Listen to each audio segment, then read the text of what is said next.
Hello students, I welcome all of you in Kenes Educare. Today we are learning about understanding elementary shapes. This chapter is from your 6th mathematics NCERT.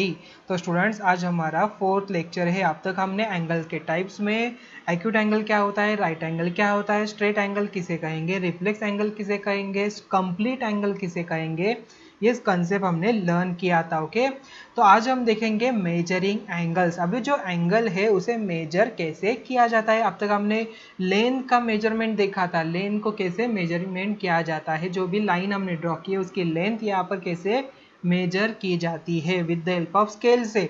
तो यहाँ पर angle measure करने के लिए भी कोई instrument होता है क्या? यस, यहाँ पर भी एक इंस्ट्रूमेंट होता है जो आपके ज्योमेट्रिकल बॉक्स में होता है। तो आइए हम देखेंगे उसे भी।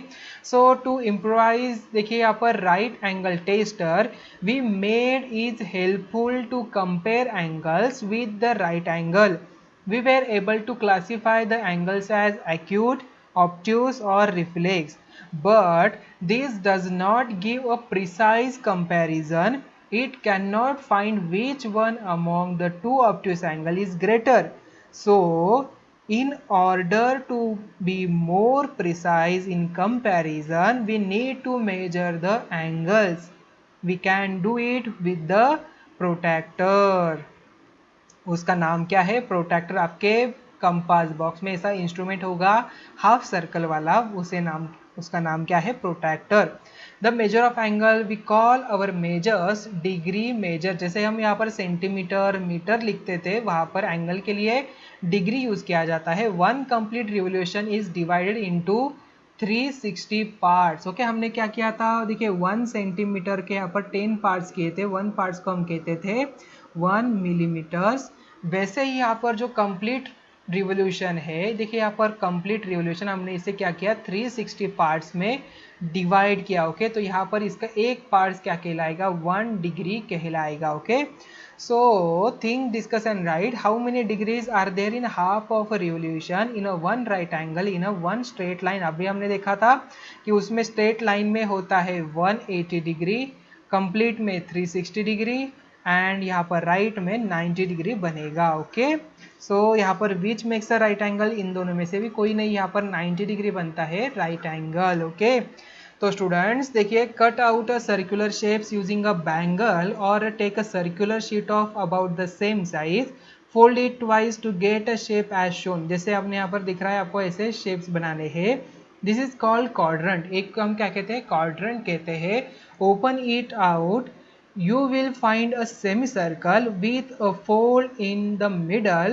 Mark 90 degree on the fold. आपको क्या करना है? ये जो फोल्ड है उस पर 90 डिग्री मार्क करना है।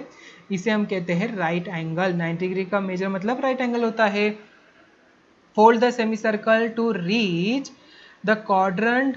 Now fold the quadrant once more shown the angle is half of 90 degree. 90 degree का होता है हाफ, 45 मतलब ये एंगल बनता है 45 डिग्री। ओके, तो स्टूडेंट्स देखिए, open it now, two folds appear on each side.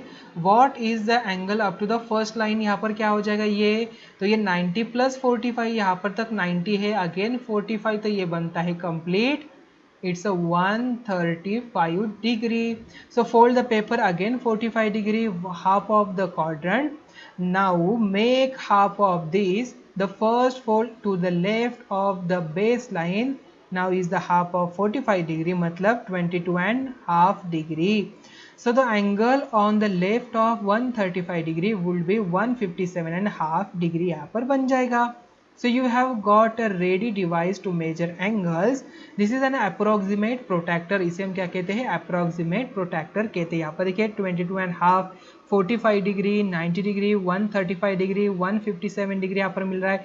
But अगर आपके पास ऑलरेडी एक इंस्ट्रूमेंट है जहाँ पर ऑलरेडी स्केल दिया है तो उसे यूज करिए ना।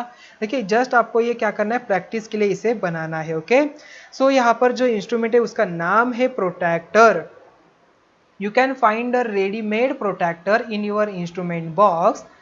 The curve edge is divided into 180 equal parts. देखिए यहाँ पर ये जो स्ट्रेट लाइन है इसे 180 डिग्री में डिवाइड किया है। पूरे सर्कल में हम 360 डिग्री से डिवाइड करते हैं।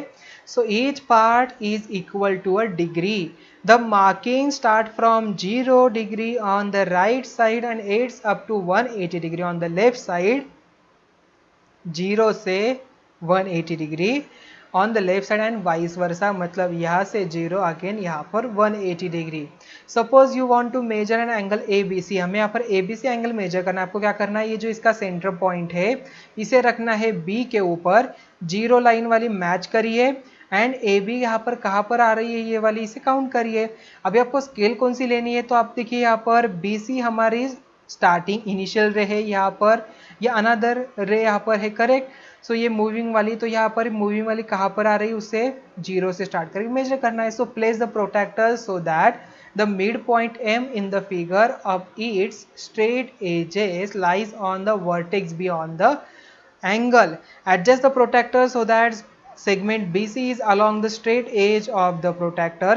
There are two scales on the protractor. Read that scale which has 0 degree mark coinciding with the straight edge. The mark shown by segment BA on the curved edge gives the degree measure of the angle. We write measure of angle ABC is equal to 40 degree. यहाँ पर 40 degree आ रहा है तो हम लिखेंगे angle ABC is equal to 40 degree, और simply हम लिख सकते हैं angle measure of angle ABC या तो angle of ABC is equal to 40 degree, जैसे आपको यहाँ पर दिख रहा है। Okay, so I think protractor आपको समझ में आ चुका होगा। तो स्टूडेंट्स, आज के इस लेक्चर में हमने क्या देखा, आज के इस लेक्चर में हमने प्रोट्रैक्टर के बारे में लर्न किया, उससे कैसे एंगल मेजर किया जाता है। तो मिलते हैं अभी नेक्स्ट वीडियो में। Thank you.